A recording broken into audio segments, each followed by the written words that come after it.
প্রায় প্রতিদিনই রাজ্য রাজনীতিতে এমন এমন কিছু ঘটনা ঘটে যায় যেগুলিকে কেন্দ্র করে রীতিমতো শোরগোল পড়ে যায়, উঠে আসে সংবাদ শিরোনামে। এই প্রতিবেদনেও আপনাদের তেমনই একটি ঘটনার কথা জানাবো। ঘটনাটি ঘটেছে পশ্চিম বর্ধমানের আসানসোলের চেলদ এলাকায়। আসানসোল দক্ষিণের বিজেপি বিধায়ক অগ্নিমিত্রা পালকে ঘিরে ধরে বিক্ষোভ স্থানীয় বাসিন্দাদের একাংশের। বিক্ষোভকারীরা প্রশ্ন তোলেন, এতদিন কোথায় ছিলেন? ভোটের আগে হঠাৎ কেন এসেছেন? অগ্নিমিত্রা পালের অভিযোগ, পরিকল্পিতভাবে তৃণমূল কংগ্রেস তার কর্মসূচিতে বাধা সৃষ্টি করেছে। বিজেপির অভিযোগ, জেলা পরিষদের এক সদস্যের নেতৃত্বে তৃণমূল কর্মীরা মহিলা গ্রামবাসীদের ভুল বোঝায় এবং প্রায় 1 ঘন্টা বিধায়কের গাড়ি ঘেরাও করে রাখে। ঘটনার সময় বিক্ষোভকারীদের সঙ্গে বিধায়কের উত্তপ্ত বাক্য বিনিময় হতে দেখা যায়। সেই সময় এক মহিলা গ্রামবাসী বিধায়ককে প্রশ্ন করেন, আপনি এতদিন কোথায় ছিলেন? সেই প্রশ্নের উত্তর দিতে গিয়েই অগ্নিমিত্রা বলেন, আমি বিধায়ক, গলি গলিতে যাওয়া আমার কাজ নয়। বিধায়কের মুখে একথা শোনার পরেই বিভিন্ন মহলে প্রশ্ন উঠতে শুরু করেছে, নিজের বিধানসভা এলাকায় গিয়ে মানুষের অভাব অভিযোগ অসুবিধার কথা শোনা যদি বিধায়কের কাজ না হয়, তাহলে বিধায়কের কাজটা ঠিক কি? চলুন আপনাদের সেই বিতর্কিত মুহূর্তের ভিডিওটা একবার দেখাই, শুনুন তো ভালো করে কি কথোপকথন হলো। আমাকে প্রশ্ন করার আগে আমি বিধায়ক,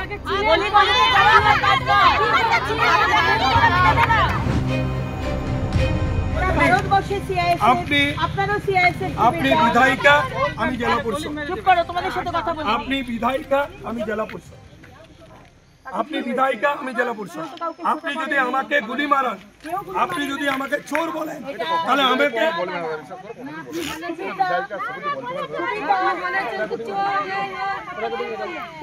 रिकॉर्डिंग निकालो, अभी तुरंत होगा, तुरंत होगा, रिकॉर्डिंग निकालो।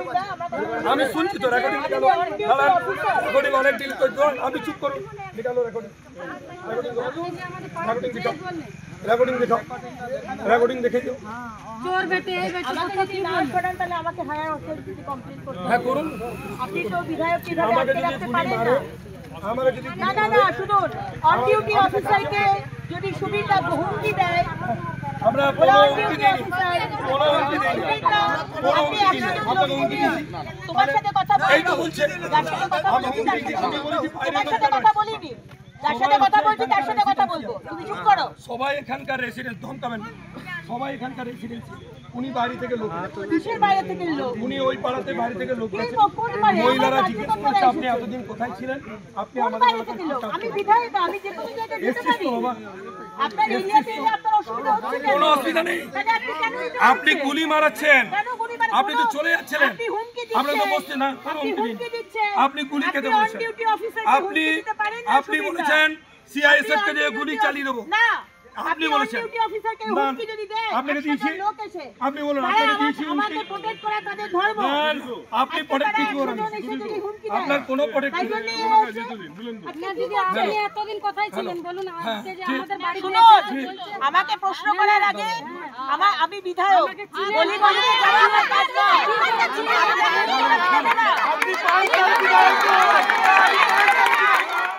অগ্নিমিত্রা পালের অভিযোগ, পরিকল্পিতভাবে তৃণমূল কংগ্রেস তার কর্মসূচিতে বাধা সৃষ্টি করেছে।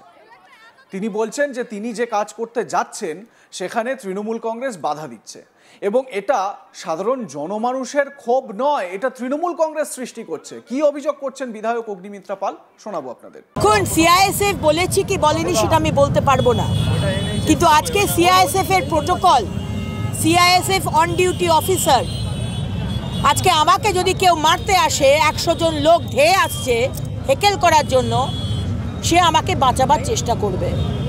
পড়ে পড়ে তো মার খাবো না, আমরা মার খেতে এখানে জনপ্রতিনিধি হইনি। তাই আজকে যদি সিআইএসএফকে নিয়ে ক্ষমা চাইতে হবে, সিআইএসকে কি হলো? টিএমসি ক্যাডাররা ক্ষমা তো চাইলো না, তাও তো ফুস করে চলে গেলেন। আজকে মানুষকে বিভ্রান্ত করে আপনাদের 15 বছরের ব্যর্থতা ঢাকার চেষ্টা করবেন না। ওখানকার পঞ্চায়েত যে নামটা ভুলে যাচ্ছি, যিনি সেখানে ছিলেন, আজকে আপনার ব্যর্থতা ঢাকার চেষ্টা করবেন না। টিরাট, চেলদ, পুরো আমাদের পঞ্চায়েত এলাকাতে হাজার হাজার লক্ষ লক্ষ বাড়ি মাটির বাড়ি। কেন বাড়ি দিতে পারেননি? কেন আপনাদের পঞ্চায়েতরা বাড়ি দেননি? কেন মোদিজি তো হাজার হাজার কোটি কোটি টাকা পাঠিয়েছে। কেন জল দিতে পারিনি? কেন আমাদের আন্দোলন করতে হয়? কেন রাস্তা নেই? কেন ইল্লিগাল বালি চলছে? কেন ড্রেন নেই? কেন লাইট নেই? আর বাড়ি বাড়ি গেলে তখন আপনাদের অসুবিধা হয়ে যাচ্ছে। পাড়ায় পাড়ায় দিদিভাই অনুষ্ঠানে গেছিলেন। আমার পাড়ায় পাড়ায় দিদিভাই যেমন চলে সেরকম পাড়ায় পাড়ায় দিদিভাই চলছে, এটা প্রি মেডিটেটেড, প্রি ক্যালকুলেটেড, পুরো প্ল্যান করে টিএমসির ক্যাডার মহিলাদের নিয়ে এসে আমাকে হেকেল করার চেষ্টা করা, এবং তারপর যখন কোনো কিছুই পেলেন না তখন সিআইএসএফকে অ্যাটাক করা, সিআইএসএফকে ক্ষমা চাইতে হবে। আরে সিআইএসএফ দেশের সিআইএসএফ, আপনারও সিআইএসএফ, এটা এখনো বাংলাদেশ হয়ে যায়নি যে দেশের যা কিছু তার অ্যাগেনস্টে আপনি কথা বলবেন। সুতরাং মানুষকে যদি বিভ্রান্ত করে, আমরা বুঝতে পারছি এসআইআর এর আপনাদের যারা ভোটার ছিল রোহিঙ্গা, বাংলাদেশি, মৃত ভোটার সবার নাম কাটা গেছে, আমরা বুঝতে পারছি আপনারা খুব জিটারি ফিল করছেন, বুঝতে পারছি মমতা ব্যানার্জি।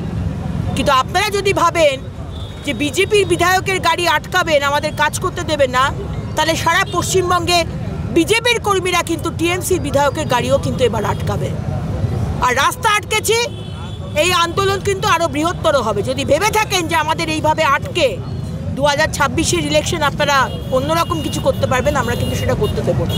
অন্যদিকে তৃণমূলের কাউন্সিলর দেবাশিস ঘোষ পাল্টা দাবি করেন, এটা তৃণমূলের কাজ নয়, স্থানীয় মানুষের স্বতঃস্ফূর্ত ক্ষোভ। 2021 সালে নির্বাচিত বিজেপি বিধায়করা মানুষের কল্যাণে কিছুই করেননি, তাই মানুষ ঘিরে ধরেছে। টিএমসি কাউন্সিলর দেবাশিস ঘোষের বক্তব্য কি শোনাই আপনাদের।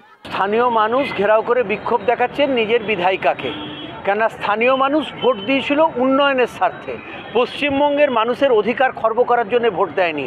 বিজেপির যে বিধায়করা 2021-এ পশ্চিমবাংলার মানুষের ভোটে জিতে অ্যাসেম্বলিতে গেছে, তাদের একটিই কাজ পশ্চিমবাংলার মানুষের অধিকার কেড়ে নেওয়ার জন্য লড়াই। তারা পশ্চিমবঙ্গের মানুষের অধিকার সুরক্ষিত করার জন্য কখনো লড়েনি। এবং যখন বুঝতে পারছেন মানুষ ঘেরাও করছে, কেন ঘেরাও করবে না? আপনি যদি 236, 232 ওয়ার্ড বলেন বা 233 ওয়ার্ড, মানুষ ঘাবড়ে যাচ্ছে এই নতুন ওয়ার্ডগুলো কোথা থেকে জন্ম নিল। আগে ওনাকে অনুরোধ করব, সিংহম হওয়ার আগে সব ব্যাপারগুলো ভালো করে দেখে নিক। আসানসোল মিউনিসিপ্যাল কর্পোরেশনে কতগুলো ওয়ার্ড আছে, কতগুলো বড়ো আছে, এগুলো আগে বুঝে নিতে হবে। আসানসোলটাকে জানতে হবে, কেননা কখনো মেদিনীপুর, কখনো আসানসোল, কখনো এটা করে বেড়ালে হবে না। আসানসোলের মানুষের জন্য আসানসোলের মাটিতে থেকে কাজ করতে হবে। দিদি আপনি এতদিন কোথায় ছিলেন বলুন, আজকে যে আমাদের বাড়িতে আমাকে প্রশ্ন করার আগে আমি বিধায়ক বলি বলি